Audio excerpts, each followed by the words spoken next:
She was born into the cold embrace of power, raised behind silent, towering palace walls.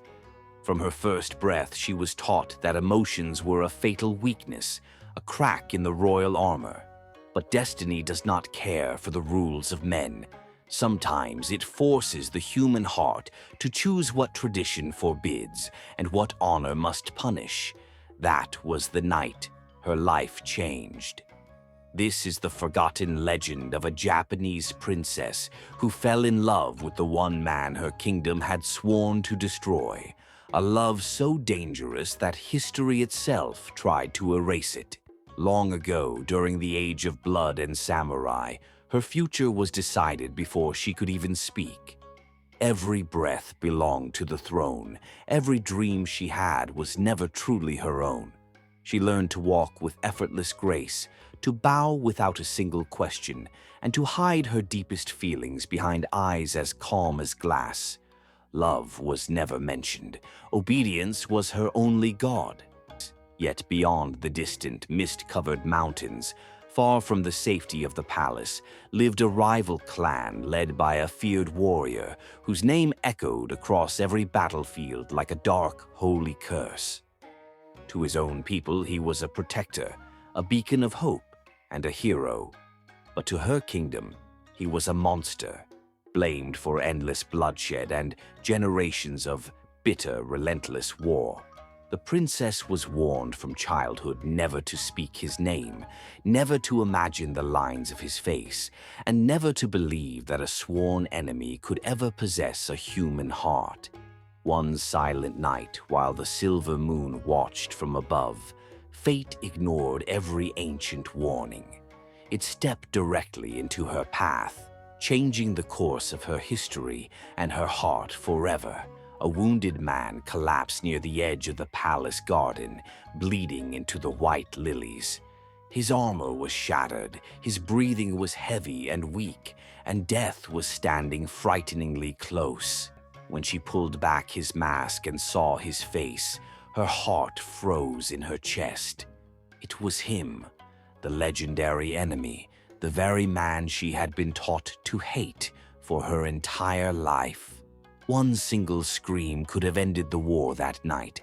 One word to the guards would have sealed his fate.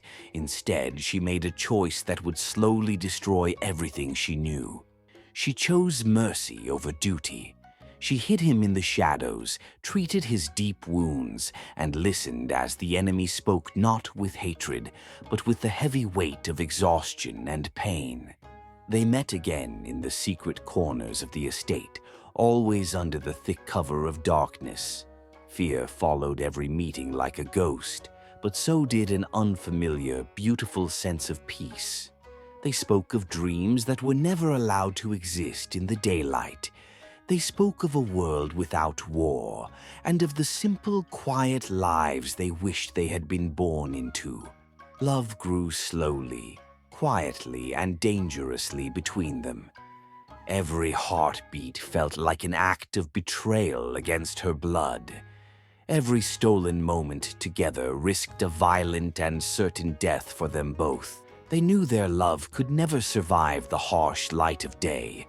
Yet, as the weeks passed, neither of them had the strength or the will to turn around and walk away. But secrets do not remain hidden forever in a house of spies. Someone was watching from the deep shadows, and they carried the bitter truth straight to the ears of the king. The king's anger was immediate, cold, and absolute. He felt betrayed by his own blood, by the laws of honor, and by the daughter he had trusted most in the world. The princess was thrown into prison without a shred of mercy. The samurai was declared an outlaw to be hunted, found, and destroyed by the full might of the king's massive army. War returned to the valley with fire, steel, and screams. The very land trembled as the two great armies marched once again toward a final, inevitable destruction under a blood-red sky. On the chaotic battlefield, the samurai fought with a fierce desperation. He searched through the thick smoke and the iron rain for the sound of a single familiar voice calling his name. The princess escaped her stone prison, ignoring both fear and her royal duty. She ran toward the thunder of war, her robes torn, calling out for him through the haze of battle. Fate was cruel, cold, and entirely unforgiving. Before they could finally reunite, a stray arrow cut through the black smoke and found its mark with a sickening, silent thud against his chest. The great warrior fell to his knees on the stained ground. Suddenly, the entire battlefield seemed to fall silent around him, as if the world itself was holding its collective breath. She reached him just in time, collapsing at his side. She held him tightly as the golden light of life slowly began to fade from his eyes for the very last time. He looked up at her and smiled softly.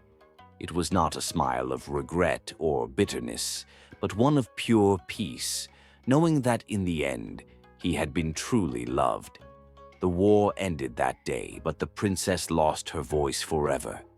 She chose a life of eternal silence over a world that had taken everything she ever valued away from her.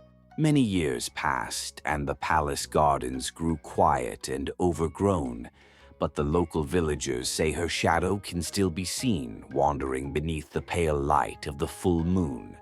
They say she searches every night for the enemy she loved so dearly, walking endlessly in the space between memory and regret, waiting for a reunion that may never come to pass.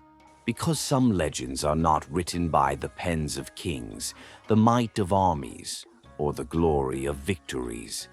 They are written by hearts that simply refuse to obey the world. And that is why this story survived the centuries, whispered through time as a reminder that love can exist even between the most bitter of sworn enemies. A love that never dies.